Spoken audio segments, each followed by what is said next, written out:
Hey, I'm 25 and invested. Today we're going to talk about how myself and my wife reached our goal of $100,000 in our TFSA and first home savings account. Together, we're actually quite a bit past $100,000. Our total net worth is about $160,000.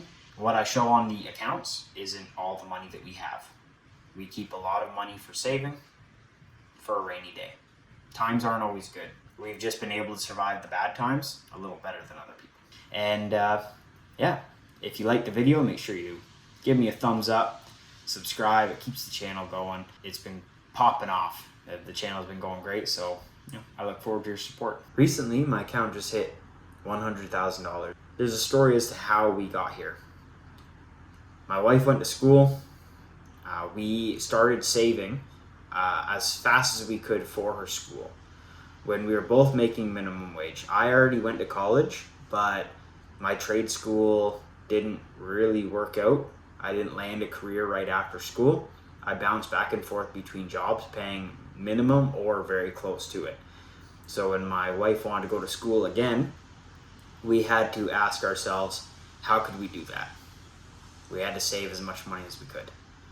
I picked up a second job. I was working trades, I was cooking, I was doing everything I could. My wife had picked up a job, 2 jobs actually as well, so that she could go to school as quickly as she wanted to go. I didn't actually start investing until 25. So that's why the channel is named 25 and Invested, is because I was saving money before then, but I wasn't investing it.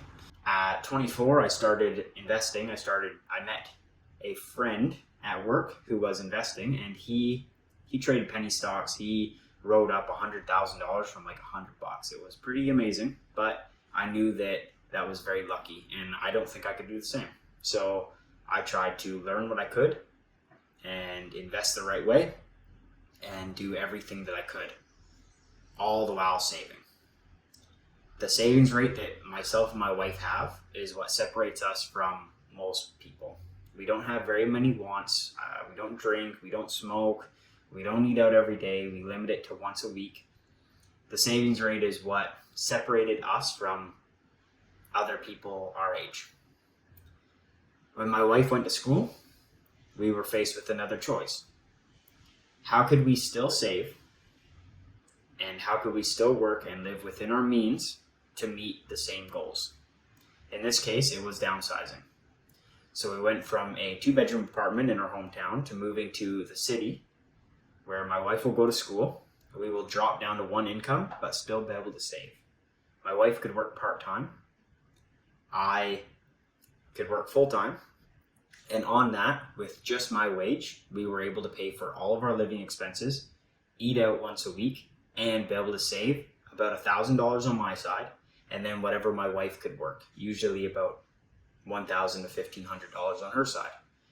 We were tucking that money away, and we were living in a 1-bedroom apartment, a 1-bedroom shared house, not apartment.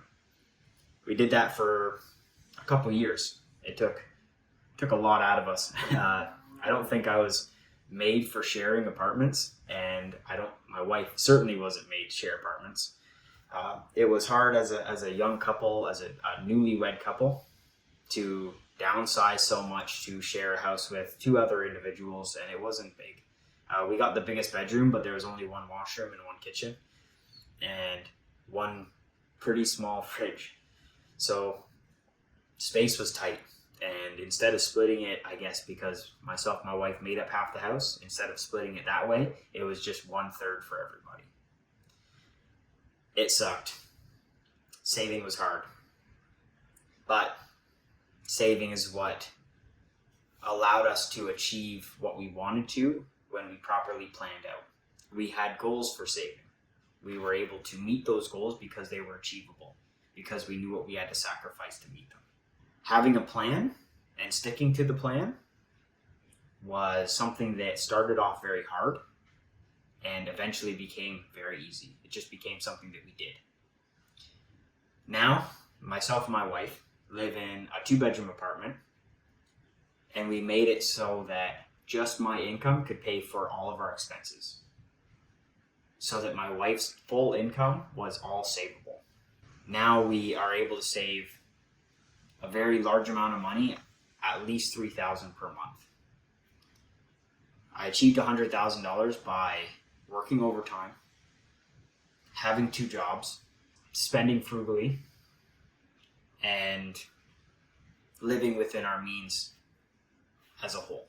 During that time, we did buy a few cars. It was important for me to buy a new car and make it as cheap as I could. I spent a lot of time broken down on the side of the road. I've had winters where I was walking to work an hour and a half each way. You just got to do it. You got to do what you got to do to get by. Reaching $100,000 was very hard. You know, it took a lot of patience and it took a lot of boredom. Just doing the same thing week in, week out. It is not easy to do that. I thought it was going to be easy because once you have a plan, you think that you could just keep doing it. That is not how that goes. You always have to keep that end goal in sight and then plan for momentary joy along the way. One of the biggest deciding factors for reaching our goals was when my wife went to school, we had saved about $30,000, maybe a little more, about $30,000 for her to go to school. We applied for OSAP each semester. We didn't always get OSAP and grants, but we got just the grants. When we got the grants, any money that we got for the grant went towards my wife's school.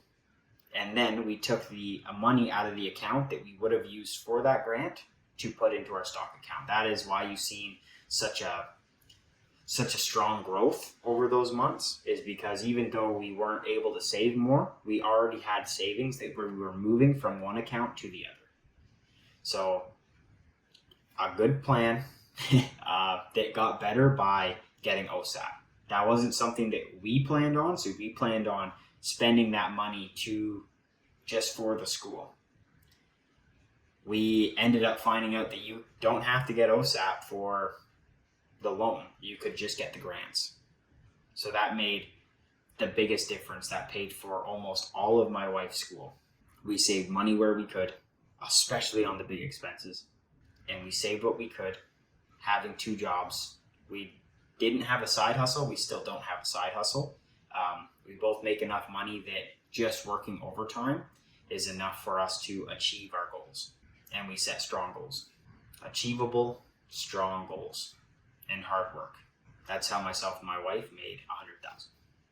Hey, thanks for watching. I appreciate you guys sticking around this far. If you did make it this far, give yourselves a thumbs up. I'll give you a thumbs up. Make sure you comment. I reply to every comment that you guys post. So if you have any questions, if you enjoyed the video, anything, just ask in the comment section and you'll see me there.